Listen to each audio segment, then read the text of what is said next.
प्रदेश में कोविड-19 मामलों की संख्या और कोविड से होने वाली मौतों में हो रही तीव्र वृद्धि के मद्देनजर राज्य सरकार ने प्रदेश में जारी कोरोना कर्फ्यू के तहत आज से सख्त पाबंदियां लागू कर दी हैं।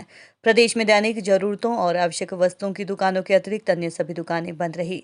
नालागढ़ में भी दैनिक जरूरतों और आवश्यक वस्तुओं की दुकानें दिन में केवल 3 घंटे के लिए खुली।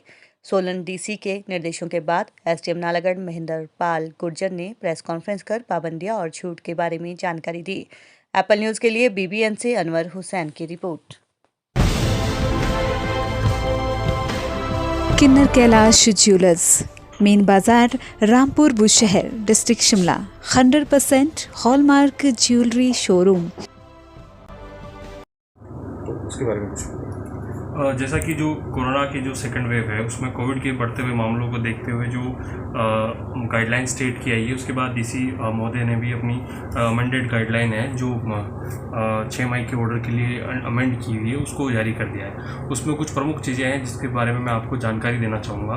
वो इस प्रकार से, पहला तो ये है कि जो अब जो दुकानें हैं एसेंशियल्स वाली, वो सिर्फ दिन के 3 घंटे खुली रहेगी, जो कि 8 से 11 बजे तक होगा। इसके अलावा 8 से 11 के अलावा सारे टाइम पे बंद रहेगी। इसमें सिर्फ एक छूट है और वो छूट है कुछ एसेंशियल सर्विसेज जिनको कच्चा माल या रॉ मटेरियल पहले लेना पड़ता है, उनको 6 से 8 शटर डाउन करके माल की लोडिंग अनलोडिंग की अनुमति दी गई है। जैसे कि डेयरीज हो गई जिनका दूध जल्दी आ जाता है, तो उन्हें सुबह 6 से 8 उसके लिए एक विशेष अनुमति दी गई है, बाकी 8 से 11 ही रहेगी। दूसरा, जो अनाज मंडी में खरीद भंडारण चल रही है वो निर्बाध रूप से चलता रहेगा, वो इससे एग्जेम्पशन रहेगा, लेकिन वहाँ जो कोविड की जो सारी गाइडलाइन है वो पूरी फॉलो होगी। इसके अलावा जो सबसे बड़ा इशू यहाँ को लेकर है, इंडस्ट्री वर्कर्स को लेकर है। तो इंडस्ट्री वर्कर को लेकर मैं ये बताना चाहूँगा कि 2 तरह की प्रावधान किए हैं।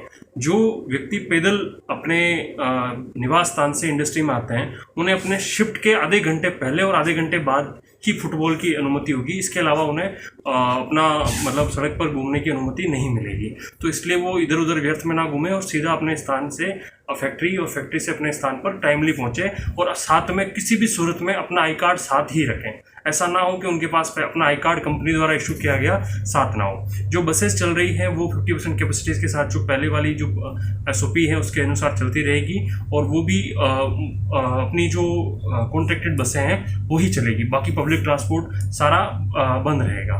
दूसरा, एक अन्य इशू ये आया है कि क्या जो प्राइवेट व्हीकल अपने 2 व्हीलर या 3 व्हीलर लेके कंपनी के लिए जाते हैं, तो उनके लिए अभी हमने सिर्फ जो आधे घंटे पहले और आधे घंटे बाद वाला जो रूल है वही लागू किया है, और वो निरंतर रूप से कंटिन्यूस अपने बीच में ही रहें, कहीं इधर उधर ना, फैक्ट्री की जगह इधर ना पटके वो अभी अपना प्राइवेट व्हीकल यूज़ कर पाएंगे, लेकिन सीधा आधे घंटे पहले और आधे घंटे बाद तक ही अपनी कंपनी के और उस स्थान से वो रहेंगे।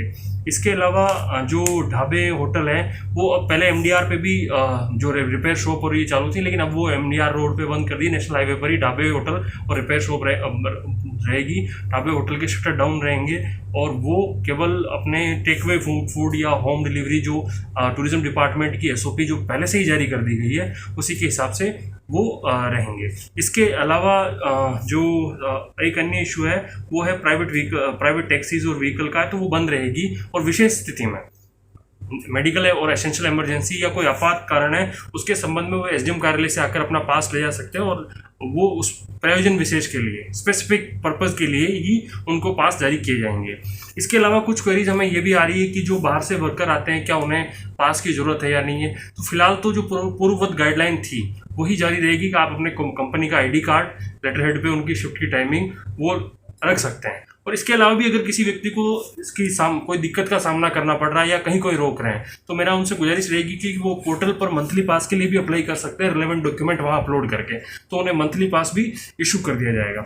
इसके अलावा हमने अपना कॉल सेंटर बना दिया है जहाँ पर आपके शादी के से लेके कर्फ्यू पास या मेडिकल कोई भी इमरजेंसी किसी भी है तो उनके कॉन्टैक्ट नंबर, रिसोर्स पर्सन के कॉन्टैक्ट नंबर और कंट्रोल रूम 24/7 फंक्शन है। तो आप वहाँ से भी अपनी क्वेरीज को रीएड्रेस कर सकते हैं। आपके कोई भी शंका है समाधान उसका किया जाएगा। इसके अलावा जो एक कंपनियों को हमारी तरफ एक रिक्वेस्ट रहेगी कि जैसे आज हमने 1200 से 1500 लोगों का पास क्लियर किया है यहाँ, तो ऐसे में देखा जा रहा है कि बिना आरटीपीसीआर रिपोर्ट के, नेगेटिव आरटीपीसीआर रिपोर्ट के लोग वर्क ज्वाइन करने आ रहे हैं, और ऐसा देखने में भी आया कि कंपनीज भी उनको अलाउ कर रही है, जबकि स्टेट की गाइडलाइन है वो ये साफ करती है कि 72 घंटे पहले की आरटीपीसीआर रिपोर्ट या 14 दिन क्वारंटाइन, दोनों में से कोई एक आप मैकेनिज्म अपनाना पड़ेगा।